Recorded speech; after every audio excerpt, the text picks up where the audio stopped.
Assalamu alaikum warahmatullah. So like I mentioned on Friday's live stream, I've got a very special guest today. So you're in for a real treat. So let's go up and meet him. How are you doing, Hello, man? how you doing? Good to see Yeah, you. good to see you. So what we're doing today is we're going to be doing some mushroom logs. And what kind of mushrooms are we doing? So today we're going to be inoculating this log with some shiitake mushrooms. I should have introduced him. This is Ed from Yorkshire Mushroom Emporium. They're a local mushroom producer in Leeds, so it's a real pleasure to have him. So you're going to have to teach me how to do this. Yeah, that's fine, let's get into Yeah, it. all right, cool. So, Where do you want to work? Is this a good place or should yeah, we go on the grass? we could do it right here actually. Okay. Top of these bricks here. Okay, let me move that bottom one and then you've got a level surface. Yep. Yeah, so today we're going to be inoculating this piece of birch with a fungus called Shitake, which produces a really delicious edible mushroom, Shiitake mushrooms.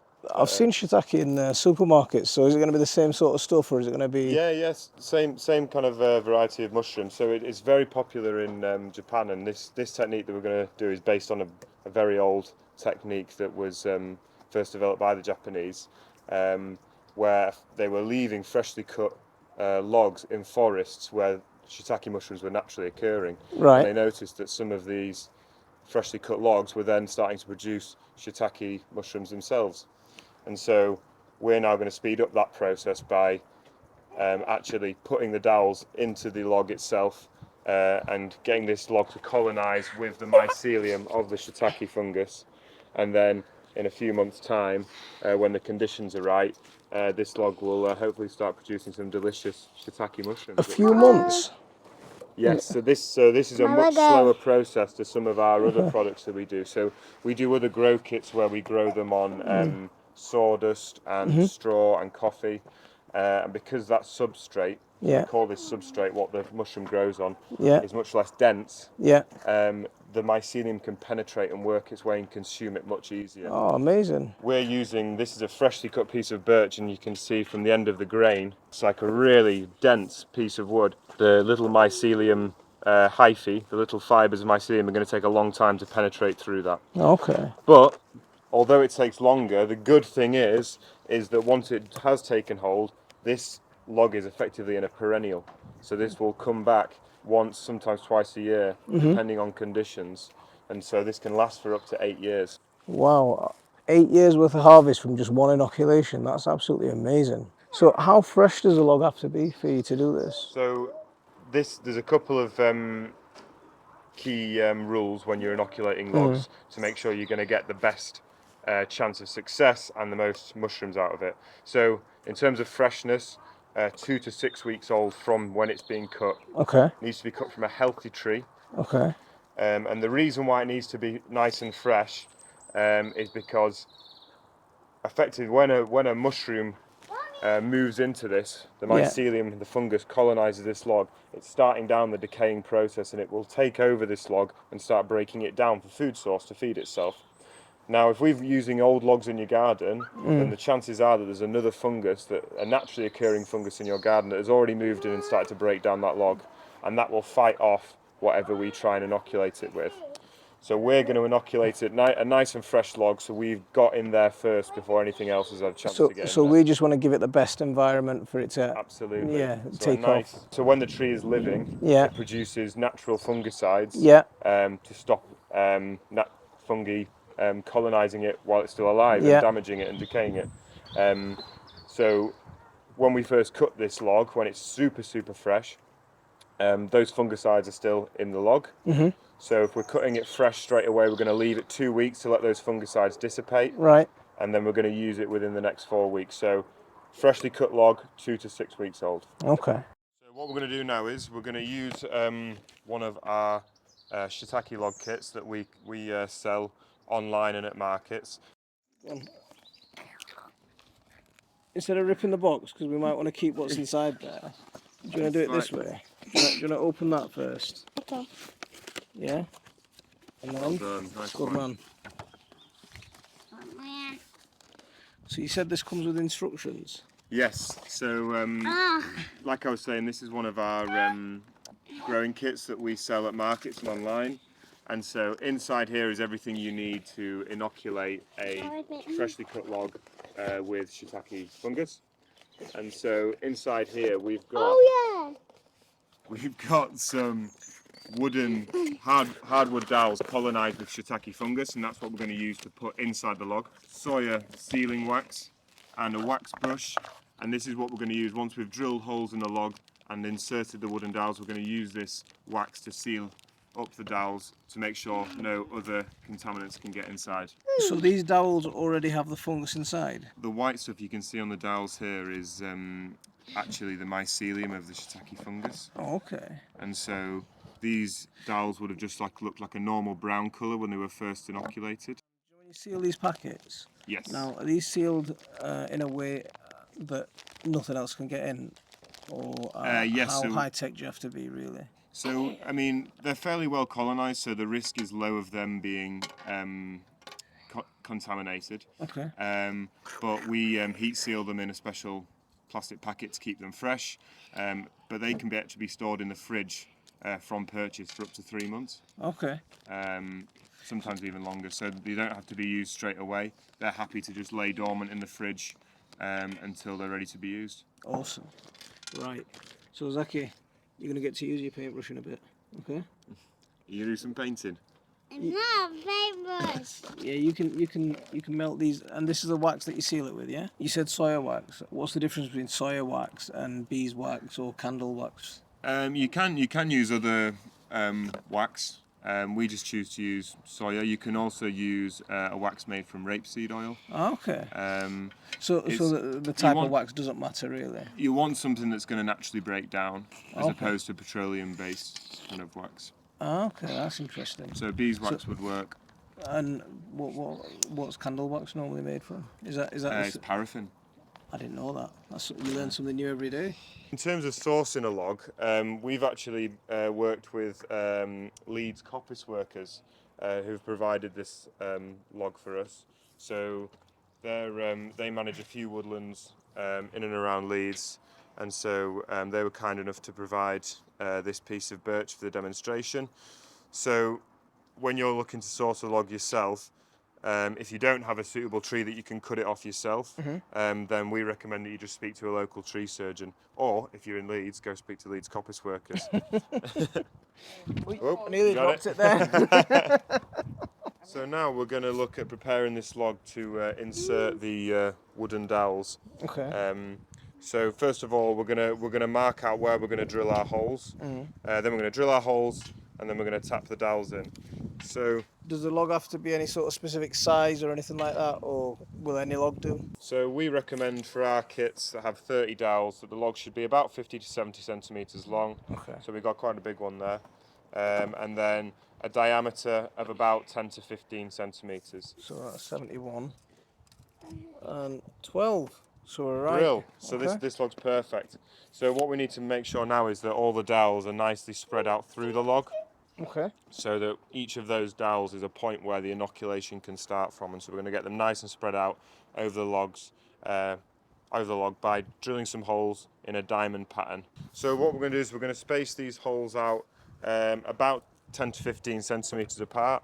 So if I just start on this side here, and we'll just say we'll put the first hole kind of here, and then we'll go, let's do 12 centimetres in the middle. So we'll stick another one there, another one there, another one there, another one there, and then, then another one towards the end. And then, do you know when you do the next line? Do you want them parallel, or Yeah, how do you want we're them? gonna do it in a diamond pattern. So we're gonna offset them by half. So here we've got 1, 2, 3, 4, 5, 6. So if I turn it around a little bit. So we've got 30 dowels, so we're going to try to do five columns of those marks. Okay. And that'll give us our 30 dowels. So we've started the next row of our marks here, and we've just offset it. So we're going to make a nice diamond pattern with all our holes. So again, we're doing 12 centimetre spacing, so I'm going to do 12, 24, and then we'll go 12, 24, like super accurate here. The main thing we're looking at is just trying to get a nice even distribution around the log. So now we've marked out our holes, I'll talk about the holes, the size of the holes we're going to drill. So these dowels are 8mm diameter, so we want a nice tight fit. Okay. So we're going to use an 8mm drill bit. The length of the diameter is about 4 centimeters, so we're going to go a little bit deeper. So we're going to do about 4.5, 5 centimeters in depth. Yeah. So 8mm diameter, 5 centimeters depth, and then when we put the dowels in, they're going to be nice and tight, and we're going to just use a hammer to just gently tap them in. Okay. Okay. So let's get cracking. you can, if you've got one, you can use a drill stop collar to set your distance on your depth on your drill bit. But because I don't have one of them, I'm just going to use a little bit of tape, electrician's tape, to go around it to mark out how deep I want to go. So I'm just going to go. I'm going to go 4.5 centimeters. That's 25, but a little bit further back. A little bit. I'm going to go 25.5. Okay. Sorry. Yeah. So there. That's fine. Yeah.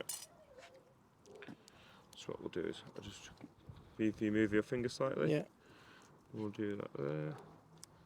And then I'm just going to. There we go. Nice little trick there. Yeah. And so now we know that we can know if we just go to that first line of the tape that we're going to be about 5 centimeters deep. So we're going to put one hole in and we'll knock one dowel in. Yeah. See how that's looking, if we need to go a bit deeper or we come back a little bit shallower. And just nice and vertical. Oh, it's a good. I think I'm going into a knot here.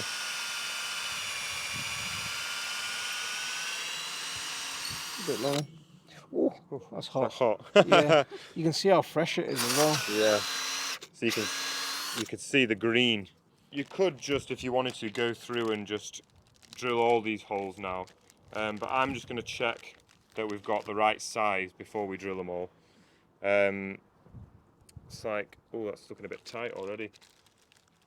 It's like it's always a bit tight. My granddad always used to say when you're doing projects, measure twice, cut once.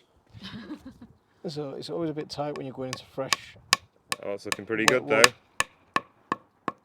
So we can go a bit deeper than that, I think. Yeah. So you see how that one's mushed a little bit? It's just not quite deep enough, no, is it? it's just not quite deep enough. So what would you do with that? Cut it off? Yeah, you could just actually cut that off with a saw. So if you just, what we'll do is we'll get a saw and we'll just take the top off just so we can get over it with some wax. But I'll do another one here and I'll go a little bit deeper and a little bit.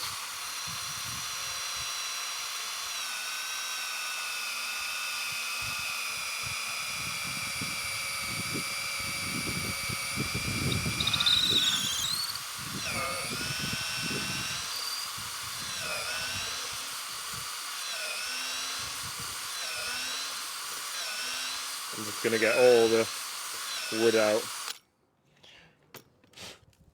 That should be good. Oh, looks like I've got dandruff now. Let's have a go at doing this. So it's quite tight going in. Yeah.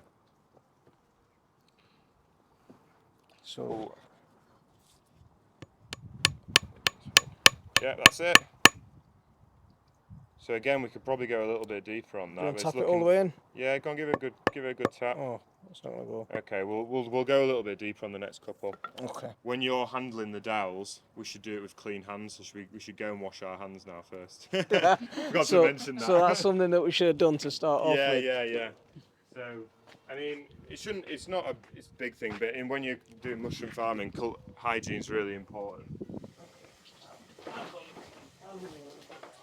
Hygiene is still important, but obviously this is an outdoor kit, so this is going to get exposed to all sorts. Yeah. And so what we're focusing on is giving it the best conditions to make sure that we're going to have the best chance of success. Ideally, would you want the end going all the way in, or would you want it popping out like this? We're going to try to get them all the way in, so I'm going to go a little bit deeper. Go a little bit deeper. Yeah. I think what's happening is with that other drill bit, is it's just clogging up at the end. Right. Third time's the charm. Oh, perfect. That's great. So you can see, even when a professional does it, you don't have to be absolutely perfect. Have a couple of goes before you get it right. No problem. Yeah, brilliant. I think we're comfortable now that we've got the right depth and the size of our holes. Yeah. So we can go through now and we'll drill all these holes, and then we'll go in and we'll start tapping them all in. All right, see you in a bit. Because the hammer was splitting the ends, so we found a nice little trick, and Khadijah's going to demonstrate. Just using a little block of wood. Perfect. All the way in, Look and at no that. split. So yeah, I think we just found that they were just really nice and tight, which is a good thing, but we were damaging the plugs, so this new method is working a treat. So Look at that, that was like 3 hits. a rubber mallet or a wooden mallet Yeah. would work quite nicely, wouldn't it? Yeah, absolutely. Go on, smashed him. Yeah, go on. Wee, nice one. Right, just... And that's just so we can get the wax over them. But that's fine. You could even do this with just a little like craft knife probably, and just take When are we off going to the do ends. this? We're going to do the ceiling now. We've broken the bark of this log now to get the dowels in, and so the bark usually offers the log some natural protection. Yeah. So where we've put the dowels in, we're now going to re-seal with the holes we've got the dowels in by using some melted wax. So this is melted soya wax. So it will biodegrade. It's not petroleum-based wax, so it's not going to damage the environment or any plant or animal life. But it's just going to help keep them safe and avoid any contamination. So we're just going to gently heat the wax. Okay. Partly just to protect the saucepan and not let it burn. But, we're just going to do it like you would melt chocolate. So a pan of boiling water with a heat-proof bowl on top. And you have to be really careful because this is going to be hot. Okay. Pour the wax in to the bowl, and then we're just going to stir it round until it's all melted, and then we're going to take it outside and use it to seal the log. Oh, it's melting quite quickly, isn't it? Yeah, won't take long. Let me see. I'll show you in a second. This wax is just melting nicely. It just It won't smells take like, long. it just smells like some food being cooked. You can do the painting. Okay, But- Zach, so if you just pick up the brush slowly, and then you see the little holes here, if you just do a nice big paintbrush over the holes. Go on. Just over the Take hole your hand like this. that. That's it, lovely, perfect.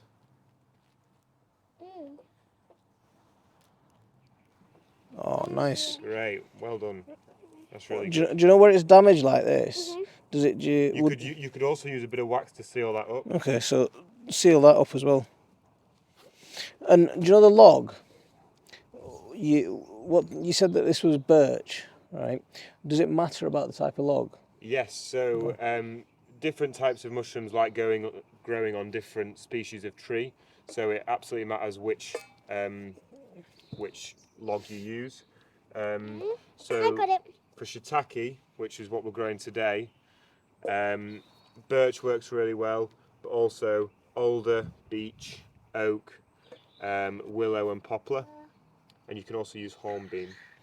So there's a few different species there, and the list of appropriate tree species are included in the instructions of the kit, and you can also find them on our website.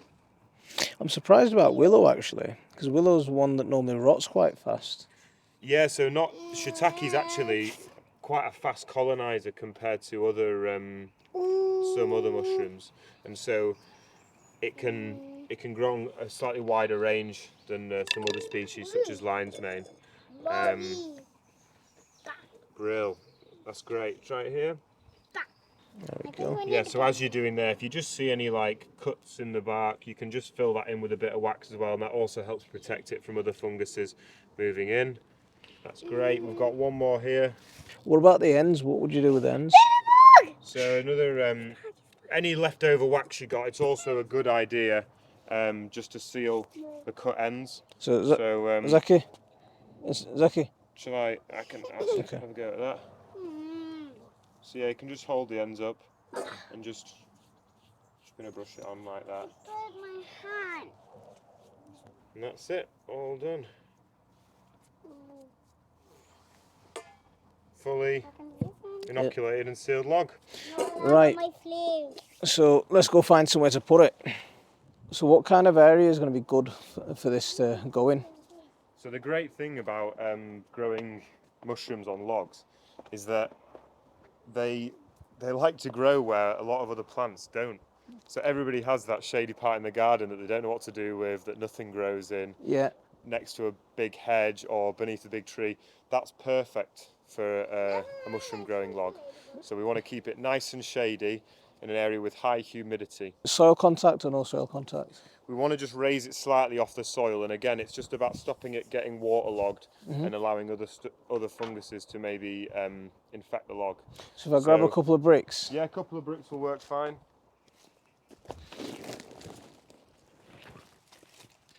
Okay. I think I've got a nice spot for you. So Ah yeah, just down here looks good. it's going to be a tight squeeze. So down here will be a nice little place. Yeah, this is perfect. So It's a bit of the garden that we never use. So we just leave all our sort of... So if I put these bricks down like that, do you think that'll be okay? yeah, that'll be great. So we can actually just lay this on top like that, and that's it.